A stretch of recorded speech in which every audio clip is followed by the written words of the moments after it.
ಎಲ್ರಿಗೂ ನಮಸ್ಕಾರ. ಗೆಳತಿ ಯೂಟ್ಯೂಬ್ ಚಾನಲ್ಗೆ ಮತ್ತೊಮ್ಮೆ ಸ್ವಾಗತ. ಬನ್ನಿ ಸ್ನೇಹಿತರೆ, ಇವತ್ತು ಉತ್ತಮ ದಾಂಪತ್ಯ ಜೀವನಕ್ಕಾಗಿ ಮಾಡುವಂಥ ಉಮಾ ಮಹೇಶ್ವರ ವ್ರತದ ಬಗ್ಗೆ ಮಾಹಿತಿಯನ್ನು ತಿಳಿಸ್ಕೊಡ್ತಾ ಇದ್ದೀನಿ.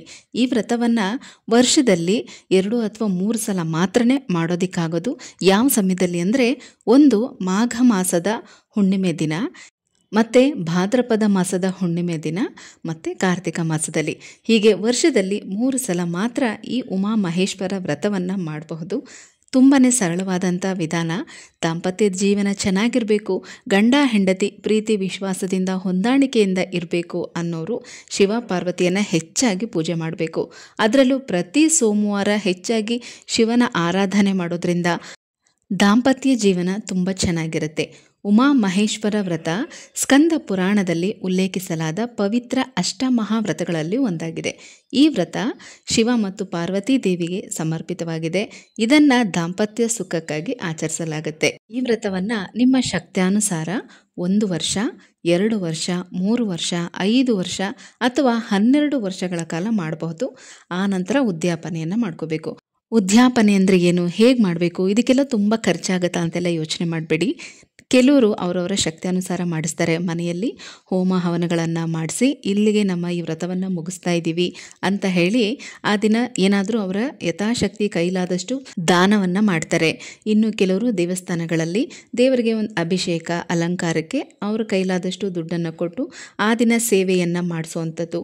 ಈ ರೀತಿಲಿ ಕೂಡ ಉದ್ಯಾಪನೆಯನ್ನು ಮಾಡಬಹುದು. ಇನ್ನು ಈ ಒಂದು ವ್ರತದ ಉದ್ಯಾಪನೆ ಕೂಡ ಅಷ್ಟೇ.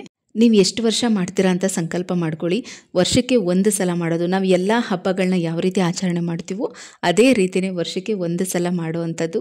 1 ವರ್ಷ ನಾವು ಮಾಡಿ ನಿಲ್ಲಿಸ್ತೀವಿ ಅಂದರೆ ಏನು ತೊಂದರೆ ಇಲ್ಲ. ಯಾಕಂದರೆ ಮೊದಲನೇ ವರ್ಷ ಯಾವಾಗಲೂ ನಮ್ಮ ಸಂಕಲ್ಪದ್ದಾಗಿರುತ್ತೆ. ಹಾಗಾಗಿ ಅದು ನಮಗೆ ಲೆಕ್ಕ ಬರೋದಿಲ್ಲ. ಅದಾದಮೇಲೆ ನಾವು 2 ವರ್ಷ, 3 ವರ್ಷ, 5 ವರ್ಷ ಈ ರೀತಿ ಏನು ಮಾಡ್ತೀವೋ ಆಗ ನಮಗದು ಲೆಕ್ಕ ಬರುತ್ತೆ. ಅಂದರೆ ಮುಂದುವರ್ಸ್ಕೊಂಡು ಹೋದರೆ ಮಾತ್ರ ಲೆಕ್ಕ ಬರುತ್ತೆ. 1 ಸಲ ಮಾಡಿ ನಾವು ನಿಲ್ಲಿಸಿದ್ರೆ ಖಂಡಿತ ಅದೇನು ಲೆಕ್ಕ ಬರೋದಿಲ್ಲ. 1 ವರ್ಷ ಮಾಡಿ ನೋಡಿ, ನಿಮ್ಮ ಜೀವನದಲ್ಲಿ ಸುಧಾರಣೆ ಕಾಣ್ತಾ ಇದೆ, ನಿಮ್ಮಲ್ಲಿ ಹೊಂದಾಣಿಕೆ ಇದೆ, ಪ್ರೀತಿ ವಿಶ್ವಾಸ ಹೆಚ್ಚಾಗಿದೆ ಅಂದರೆ ಮುಂದಿನ ವರ್ಷ ನೀವು ಮತ್ತೆ ಮುಂದುವರಿಸ್ಕೊಂಡು ಹೋಗ್ಬೋದು. ಮತ್ತು ನಾನು ಲಕ್ಷ್ಮೀ ಪೂಜೆನೂ ತಿಳಿಸ್ಕೊಟ್ಟಿದ್ದೀನಿ. ಹುಣ್ಣಿಮೆ ದಿನ ಮಾಡುವಂಥ ಲಕ್ಷ್ಮೀ ಪೂಜೆ ಮತ್ತು ಇದು ಉಮಾ ಮಹೇಶ್ವರನ ವ್ರತ ಕೂಡ ನಾನು ತಿಳಿಸ್ಕೊಡ್ತಾ ಇದ್ದೀನಿ. ನಿಮ್ಮ ಸಮಸ್ಯೆ ಅನುಗುಣವಾಗಿ ನೀವು ಪೂಜೆಗಳನ್ನ ಮಾಡ್ಕೋಬೋದು. ಆರ್ಥಿಕ ಸಮಸ್ಯೆ ತುಂಬಾ ಇದೆ ಅನ್ನೋರು ನಾನು ತಿಳಿಸಿದ ಹಾಗೆ ಹುಣ್ಣಿಮೆ ದಿನ ಮಾಡುವಂಥ ಲಕ್ಷ್ಮೀ ಪೂಜೆ ಮಾಡ್ಕೊಳ್ಳಿ. ದಾಂಪತ್ಯ ಜೀವನ ಚೆನ್ನಾಗಿರಬೇಕು ಅನ್ನೋರು ಈ ಒಂದು ಉಮಾ ಮಹೇಶ್ವರ ವ್ರತವನ್ನು ನೀವು ಮಾಡ್ಬೋದು.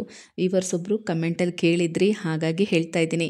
ಗಂಡ ಹೇಳಿದ ಮಾತು ಕೇಳೋದೇ ಇಲ್ಲ, ತುಂಬ ಕುಡಿತಾರೆ, ನಮ್ಮಲ್ಲಿ ಹೊಂದಾಣಿಕೆ ಅನ್ನೋದೇ ಇಲ್ಲ, ಇದೆಲ್ಲ ಸರಿ ಹೋಗಬೇಕು ಅಂದರೆ ಏನು ಮಾಡಬೇಕು ಅಂತ ಕೇಳಿದ್ರಿ. ಹಾಗಾಗಿ ಈ ಒಂದು ವ್ರತದ ಬಗ್ಗೆ ತಿಳಿಸ್ತಾ ಇದ್ದೀನಿ. ಬನ್ನಿ ಈಗ ಪೂಜಾ ವಿಧಾನ ಕೂಡ ಹೇಗಿರುತ್ತೆ ಅಂತ ತಿಳ್ಕೊಳ್ಳಿ. ತುಂಬಾ ಸರಳವಾದಂಥ ವಿಧಾನ. ಪ್ರತಿ ಸೋಮವಾರ ನೀವು ಯಾವ ರೀತಿ ಮನೇಲಿ ಪೂಜೆ ಮಾಡ್ತೀರೋ ಅದೇ ರೀತಿಯೇ ಮಾಡೋದು. ಹುಣ್ಣಿಮೆ ದಿನ ಬೆಳಗ್ಗೆ ಬೇಗ ಎದ್ದು ಮನೆಯೆಲ್ಲ ಗುಡಿಸಿ ಸಾರಿಸಿ ತಲೆಗೆ ಸ್ನಾನ ಮಾಡ್ಕೊಳ್ಳಿ, ಮಡಿ ಬಟ್ಟೆಗಳನ್ನು ಉಟ್ಕೊಳ್ಳಿ. ಹಿಂದಿನ ದಿನವೇ ಪೂಜಾ ಸಿದ್ಧತೆ ಎಲ್ಲ ನೀವು ಮಾಡಿಕೊಂಡ್ರೆ ಒಳ್ಳೆಯದು. ಯಾಕಂದರೆ ಹುಣ್ಣಿಮೆ ದಿನ ಪೂಜಾ ಸಾಮಾನೆಲ್ಲ ತೊಳೆಯೋದು, ದೇವ್ರದ ಮನೆಯೆಲ್ಲ ಕ್ಲೀನ್ ಮಾಡೋದು ಈ ರೀತಿ ಮಾಡಬಾರ್ದು. ಹಾಗಾಗಿ ಆದಷ್ಟು ಹಿಂದಿನ ದಿನವೇ ರೆಡಿ ಮಾಡಿಟ್ಕೊಳ್ಳಿ. ಈ ಸಲದ ಭಾದ್ರಪದ ಹುಣ್ಣಿಮೆ ದಿನ ಗ್ರಹಣನೂ ಕೂಡ ಇರೋದ್ರಿಂದ ಸಾಧ್ಯವಾದರೆ ಪೂಜಾ ರೂಮ್ ಎಲ್ಲ ಕ್ಲೀನ್ ಮಾಡಿ, ಇಲ್ದಿದ್ರೆ ಮಾಡೋದು ಬೇಡ. ಯಾಕಂದರೆ ಮತ್ತೆ ಸೋಮವಾರ ಕ್ಲೀನ್ ಮಾಡ್ಕೋಬೇಕಾಗತ್ತೆ. ಹಾಗಾಗಿ ನೀವು ದೀಪಗಳು ಮತ್ತು ದೇವರ ವಿಗ್ರಹಗಳು ಇದಿಷ್ಟನ್ನು ಮಾತ್ರ ತೊಳೆದು ಪೂಜಾ ರೂಮ್ ಎಲ್ಲ ಒರೆಸಿ ಹಾಗೆ ಸಿಂಪಲಾಗಿ ಪೂಜೆ ಮಾಡ್ಕೊಳ್ಳಿ. ಮತ್ತು ನಾನು ಲಕ್ಷ್ಮೀ ಪೂಜೆನೂ ತಿಳಿಸ್ಕೊಟ್ಟಿದ್ದೀನಿ. ಹುಣ್ಣಿಮೆ ದಿನ ಮಾಡುವಂಥ ಲಕ್ಷ್ಮೀ ಪೂಜೆ ಮತ್ತು ಇದು ಉಮಾ ಮಹೇಶ್ವರನ ವ್ರತ ಕೂಡ ನಾನು ತಿಳಿಸ್ಕೊಡ್ತಾ ಇದ್ದೀನಿ. ಯಾರಿಗೆ ಏನು ಅವಶ್ಯಕತೆ ಇದೆಯೋ ಆ ವ್ರತನ ನೀವು ಮಾಡ್ಕೋಬಹುದು. ಶಕ್ತಿ ಪೂಜಾ ಸಿದ್ಧತೆ ಎಲ್ಲ ಮಾಡ್ಕೊಳ್ಳಿ. ನಿಮ್ಮ ಹತ್ರ ಶಿವಲಿಂಗ ಇದ್ದರೆ ಈ ರೀತಿ ಅಭಿಷೇಕ ಮಾಡ್ಬೋದು. ಪಂಚಾಮೃತ ಅಭಿಷೇಕ ಮಾಡಲೇಬೇಕು. ಈಗಾಗಲೇ ತಿಳ್ಕೊಂಡಿದ್ದೀರ ಪಂಚಾಮೃತ ಅಭಿಷೇಕ ಯಾವ ರೀತಿ ಮಾಡೋದು ಅಂತ. ಪಂಚಾಮೃತ ಅಭಿಷೇಕಕ್ಕೆ ಹಸಿ ಹಾಲು, ಮೊಸರು, ತುಪ್ಪ ಅಥವಾ ಜೇನುತುಪ್ಪ ಮತ್ತು ಹಣ್ಣುಗಳು ಈ ರೀತಿ 5 ಪದಾರ್ಥಗಳನ್ನು ಸೇರಿಸಿಟ್ಕೊಂಡು ಶಿವನ ಪೂರ್ತಿ ಕುಟುಂಬ, ನಿಮ್ಮ ಮನೇಲಿ ಆ ಎಲ್ಲ ವಿಗ್ರಹ ಇದ್ದರೆ ಇಟ್ಕೊಳ್ಳಿ. ಶಿವ, ಪಾರ್ವತಿ, ಗಣೇಶ, ಸುಬ್ರಹ್ಮಣ್ಯ ಮತ್ತು ನಂದಿ ಈ ರೀತಿ ಎಲ್ಲ ವಿಗ್ರಹಗಳನ್ನ ಇಟ್ಕೊಂಡು ಅಭಿಷೇಕ ಮಾಡಬೇಕು. ಅಥವಾ ಬರೀ ಶಿವಲಿಂಗ ಮಾತ್ರ ಇದೆ ಅಂದರೆ ಅದೊಂದಕ್ಕೆ ನೀವು ಗಣಪತಿ ವಿಗ್ರಹನೂ ಕೂಡ ಇಟ್ಕೊಂಡು ಅಭಿಷೇಕ ಮಾಡ್ಬೋದು. ಆ ನಂತರ ಒಂದು ಪ್ಲೇಟಲ್ಲಿ ಅಕ್ಕಿನ ಹಾಕಿ ಅದ್ರ ಮೇಲೆ ಓಂಕಾರನ ಬರೆದು ಸ್ವಲ್ಪ ಅರಿಶಿನ, ಕುಂಕುಮ, ಬಿಲ್ವಪತ್ರೆ ಎಲ್ಲನೂ ಕೂಡ ಹಾಕಿ ಶಿವಲಿಂಗನ ಅಲ್ಲಿ ಪ್ರತಿಷ್ಠಾಪನೆ ಮಾಡಬೇಕು. ಅರ್ಚನೆಗೆ ಬಿಲ್ವಪತ್ರೆಗಳನ್ನು ಇಟ್ಕೊಳ್ಳಿ. ಯಾವಾಗಲೂ ಅಷ್ಟೇ ಶಿವಪೂಜೆಗೆ ಬಿಲ್ವಪತ್ರೆನ ಉಪಯೋಗಿಸ್ಬೇಕು, ತುಂಬ ಒಳ್ಳೆಯದು. ಮನೆಯಲ್ಲಿ ಇದನ್ನು ಹೆಚ್ಚಾಗಿ ಉಪಯೋಗಿಸಿ. ನೈವೇದ್ಯಕ್ಕೆ ಆ ದಿನ ಗೋಧಿಯಿಂದ ಮಾಡುವಂಥ ಪದಾರ್ಥಗಳು, ಅಂದರೆ ರವೆನೂ ಕೂಡ ಉಪಯೋಗಿಸ್ಕೋಬಹುದು. ಗೋಧಿ ರವೆ ಸಿಗುತ್ತಲ್ಲ, ಅದರಿಂದನೂ ಉಪಯೋಗಿಸ್ಕೊಂಡು ಏನಾದರೂ ಸಿಹಿ ಪದಾರ್ಥ ಮಾಡ್ಬೋದು, ಅಥವಾ ಗೋಧಿ ಪಾಯಸ ಮಾಡಿ ನೀವು ನೈವೇದ್ಯಕ್ಕೆ ಇಡಬಹುದು. ವಿಗ್ರಹ ಇಲ್ಲ ಅನ್ನೋರು ಶಿವ ಪಾರ್ವತಿ ಫೋಟೋ ಇದ್ದರೆ ಅದಕ್ಕೆ ನೀವು ಪೂಜೆನ ಮಾಡ್ಕೋಬಹುದು. ಆ ಫೋಟೋಗೆನೆ ವಿಭೂತಿ, ಅರಿಶಿನ, ಕುಂಕುಮ ಎಲ್ಲನೂ ಕೂಡ ಹಚ್ಚಿ ಗೆಜ್ಜೆ ವಸ್ತ್ರ ಏರಿಸಿ ಹೂಗಳಿಂದ ಅಲಂಕಾರ ಮಾಡಿ ನೀವು ಬಿಲ್ವಪತ್ರೆಯಿಂದ ಅರ್ಚನೆ ಮಾಡ್ಕೋಬಹುದು. ಶಿವಲಿಂಗ ಇದ್ದರೂ ಕೂಡ ಅಷ್ಟೇ ವಿಭೂತಿನ ಹಚ್ಚಿ ಶಿವಲಿಂಗಕ್ಕೆ ಬಿಲ್ವಪತ್ರೆಯಿಂದ ಅರ್ಚನೆ ಮಾಡ್ಕೋಬೇಕು. ಮೊದಲು ಗಣಪತಿನ ಪ್ರಾರ್ಥನೆ ಮಾಡ್ಕೊಳ್ಳಿ. ಕೈಯಲ್ಲಿ ಅಕ್ಷತೆ, ಗರಿಕೆ ಎಲ್ಲನೂ ಕೂಡ ಇಟ್ಕೊಂಡು ಗಣಪತಿನ ಪ್ರಾರ್ಥನೆ ಮಾಡ್ಕೊಳ್ಳಿ. ಆನಂತರ ಶಿವ ಪಾರ್ವತಿ, ಉಮಾ ಮಹೇಶ್ವರನನ್ನು ನೆನೆಸ್ಕೋಬೇಕು, ಲಕ್ಷ್ಮೀ ನಾರಾಯಣರನ್ನು ನೆನೆಸ್ಕೋಬೇಕು. ನಿಮ್ಮ ಮನೆ ದೇವರನ್ನು ನೆನೆಸ್ಕೊಂಡು ಯಥಾಶಕ್ತಿ ಇವತ್ತು ಉಮಾ ಮಹೇಶ್ವರನ ಪೂಜೆ ಮಾಡ್ತಾ ಇದ್ದೀನಿ. ನಮ್ಮ ದಾಂಪತ್ಯ ಜೀವನ ಚೆನ್ನಾಗಿರಬೇಕು ಅಂತ ಕೇಳಿಕೊಂಡು ಅಕ್ಷತೆ, ಗರಿಕೆ, ಬಿಡಿ ಹೂಗಳು ಎಲ್ಲನೂ ಕೂಡ ಗಣಪತಿ ಹತ್ರ ಹಾಕಿ ಶಿವಲಿಂಗದ ಮುಂದೆ ತುಪ್ಪದ ದೀಪಗಳನ್ನು ಹಚ್ಚಿ ನೀವು ಪೂಜೆನ ಶುರು ಮಾಡ್ಕೊಳ್ಳಿ. ಬಿಲ್ವಪತ್ರೆಯಿಂದ ಶಿವನ ಅರ್ಚನೆಯನ್ನು ಮಾಡ್ಕೊಳ್ಳಿ. ಮತ್ತು ದುರ್ಗಾ ಅರ್ಚನೆ ಕೂಡ ಮಾಡ್ಕೋಬೇಕು. ಅಂದರೆ ದುರ್ಗಾ ಅಷ್ಟೋತ್ತರ, ಶಿವನ ಅಷ್ಟೋತ್ತರ ಎರಡನ್ನೂ ಕೂಡ ಹೇಳ್ಕೋಬೇಕು. ಅದಾದಮೇಲೆ ಉಮಾ ಮಹೇಶ್ವರ ಸ್ತೋತ್ರ ಡಿಸ್ಕ್ರಿಪ್ಷನ್ ಬಾಕ್ಸಲ್ಲಿ ಕೊಟ್ಟಿರ್ತೀನಿ, ನೋಡ್ಕೊಳ್ಳಿ. ಯಾರಿಗೆ ಓದೋಕ್ಕೆ ಬರುತ್ತೆ ಅವರು ಅದನ್ನು ಹೇಳ್ಕೋಬೋದು, ಇಲ್ಲ ಅನ್ನೋರು ಕೇಳಬಹುದು. ಈಗ ನಿಮಗೆಲ್ಲ ಮೊಬೈಲಲ್ಲೂ ಕೂಡ ಸಿಗುತ್ತೆ, ಕೇಳಬಹುದು. ಮಂತ್ರ ಸ್ತೋತ್ರ ಎಲ್ಲ ಆದಮೇಲೆ ನೈವೇದ್ಯವನ್ನು ಅರ್ಪಿಸಿ ಅದಾದಮೇಲೆ ವ್ರತದ ಕಥೆಯನ್ನು ನೀವು ಕೇಳಬೇಕು. ಕಥೆನ ಮುಂದಿನ ವಿಡಿಯೋದಲ್ಲಿ ನಿಮಗೆ ಶೇರ್ ಮಾಡ್ತೀನಿ. ಕಥೆಯನ್ನು ಕೇಳಿ ಆ ನಂತರ ಮಹಾಮಂಗಳಾರತಿಯನ್ನು ಮಾಡಬೇಕು. ಆರತಿ ಮಾಡುವಂಥ ಸಮಯದಲ್ಲಿ ದಂಪತಿಗಳಿಬ್ಬರು ಜೊತೆಯಾಗಿ ಆರತಿ ಮಾಡೋದು ತುಂಬಾ ಒಳ್ಳೆಯದು. ಅಕಸ್ಮಾತ್ ಏನಾದರೂ ನೀವು ಪೂಜೆ ಮಾಡೋ ಸಮಯದಲ್ಲಿ ಅವ್ರ ಮನೇಲಿಲ್ಲ ಅಂದರೆ ನೀವು ಒಬ್ಬರೇ ಮಾಡಿ ಪರವಾಗಿಲ್ಲ.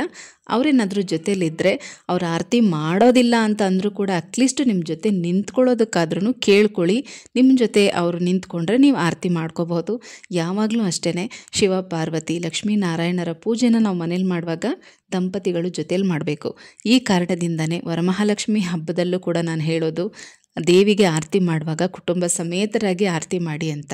ಅಕಸ್ಮಾತ್ ಅವ್ರ ಜೊತೆಯಲ್ಲಿಲ್ಲ, ಬೇರೆ ಊರಲ್ಲಿದ್ದಾರೆ, ಕೆಲಸದ ಮೇಲೆ ಹೊರಗಡೆ ಹೋಗಿದ್ದಾರೆ ಅಂತಂದರೆ ಆರತಿ ಮಾಡೋ ಸಮಯದಲ್ಲಿ, ಅಂದರೆ ಮಂಗಳಾರತಿ ಮಾಡೋ ಸಮಯದಲ್ಲಿ ನೀವು ಅವರನ್ನು ಮನಸ್ಸಿನಲ್ಲಿ ನೆನೆಸ್ಕೊಂಡು ಅವ್ರು ನಿಮ್ಮ ಜೊತೆ ಇದ್ದಾರೆ ಅಂತ ತಿಳ್ಕೊಂಡು ನೀವು ದೇವರಿಗೆ ಆರತಿ ಮಾಡಿ. ಶಿವನ ಪೂಜೆನ ಸಂಜೆ ಪ್ರದೋಷ ಕಾಲದಲ್ಲಿ ಮಾಡೋದು ಒಳ್ಳೆಯದು. ಆದರೆ ಈ ಸಲ ಹುಣ್ಣಿಮೆ ದಿನ ಗ್ರಹಣ ಇರೋದ್ರಿಂದ ಬೆಳಗ್ಗೆನೇ ಮಾಡಿಬಿಡಿ. ಬೆಳಗ್ಗೆ 9 ಗಂಟೆ ಒಳಗಾಗಿ ನೀವು ಈ ಪೂಜೆನ ಮುಗಿಸ್ಕೊಳ್ಳಿ. ಸಂಜೆ ಹಾಗೆ ಸುಮ್ಮನೆ ದೇವ್ರ ಮನೇಲಿ ದೀಪ ಹಚ್ಚಿದ್ರೆ ಸಾಕು. ಸೋಮವಾರ ಬೆಳಗ್ಗೆ ಇದನ್ನೆಲ್ಲ ನೀವು ವಿಸರ್ಜನೆ ಮಾಡ್ಕೊಳ್ಳಿ. ಮತ್ತು ಸೋಮವಾರದಿಂದ ಪಿತೃಪಕ್ಷ ಪ್ರಾರಂಭ ಆಗುತ್ತೆ. ಪಿತೃದೇವತೆಗಳ ಆಶೀರ್ವಾದ ಕೂಡ ನಿಮಗೆ ಸಿಗುತ್ತೆ.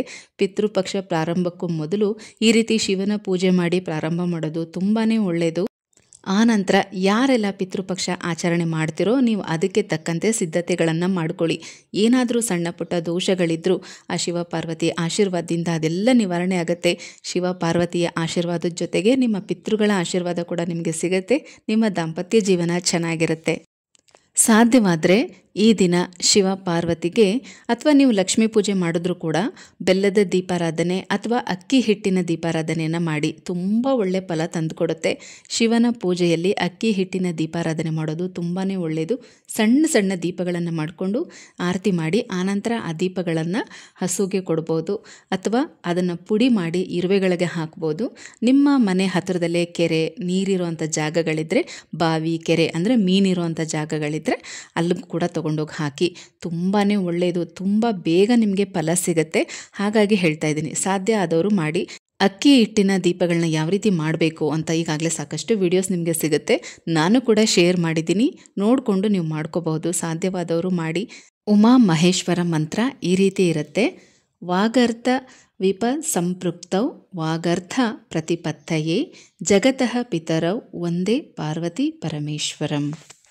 ಅಕಸ್ಮಾತ್ ನಿಮಗೆ ಈ ಮಂತ್ರ ಉಚ್ಚಾರಣೆ ಮಾಡೋದಕ್ಕೆ ಬರಲ್ಲ ಅಂತಂದರೆ ಓಂ ಉಮಾ ಮಹೇಶ್ವರಾಯ ನಮಃ ಈ ಮಂತ್ರನಾದರೂ 108 ಸಲ ಹೇಳಿ. ನಿಮಗೆ ಶಿವನ ಅಷ್ಟೋತ್ತರ, ದುರ್ಗಾ ಅಷ್ಟೋತ್ತರ ಹೇಳೋದಕ್ಕೆ ಬರಲ್ಲ, ನಮ್ಮ ಹತ್ರ ಬುಕ್ ಇಲ್ಲ, ನಮ್ಗೆ ಹೇಳೋಕ್ಕೆ ಗೊತ್ತಾಗಲ್ಲ ಅನ್ನೋರು ಈಗ ನಾನು ಹೇಳಿದಂಥ ಉಮಾ ಮಹೇಶ್ವರ ಮಂತ್ರನಾದ್ರೂ 108 ಸಲ ಹೇಳಿಕೊಂಡು ಬಿಲ್ವಪತ್ರೆ ಮತ್ತು ಬಿಡಿ ಹೂವಿಂದ ಅರ್ಚನೆ ಮಾಡ್ಕೊಳ್ಳಿ. ನಿಮಗೆ ಈ ಮಂತ್ರ ಉಚ್ಚಾರಣೆ ಮಾಡೋದಕ್ಕೆ ಬರಲ್ಲ ಅಂದರೆ ಓಂ ಉಮಾ ಮಹೇಶ್ವರಾಯ ನಮಃ ಅಂತನಾದರೂ 108 ಸಲ ಹೇಳಿಕೊಂಡು ಬಿಲ್ವಪತ್ರೆ ಮತ್ತು ಬಿಡಿ ಹೂವನ್ನು ಮಿಕ್ಸ್ ಮಾಡಿಟ್ಕೊಳ್ಳಿ, ಅದರಿಂದ ಅರ್ಚನೆ ಮಾಡ್ಕೊಳ್ಳಿ.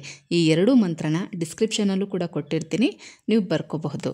ಉಮಾ ಮಹೇಶ್ವರ ವ್ರತವನ್ನು ಸರಳವಾಗಿ ಮಾಡೋ ವಿಧಾನವನ್ನು ತಿಳಿಸ್ಕೊಟ್ಟಿದ್ದೀನಿ. ಪಾರ್ವತಿ ಪರಮೇಶ್ವರನ ಆಶೀರ್ವಾದ ನಿಮ್ಮೆಲ್ಲರ ಮೇಲೂ ಇರಲಿ ಅಂತ ಕೇಳ್ಕೊಳ್ತಾ ಮತ್ತೆ ಸಿಗ್ತೀನಿ. ಹೋಗ್ಬರ್ಲಾ?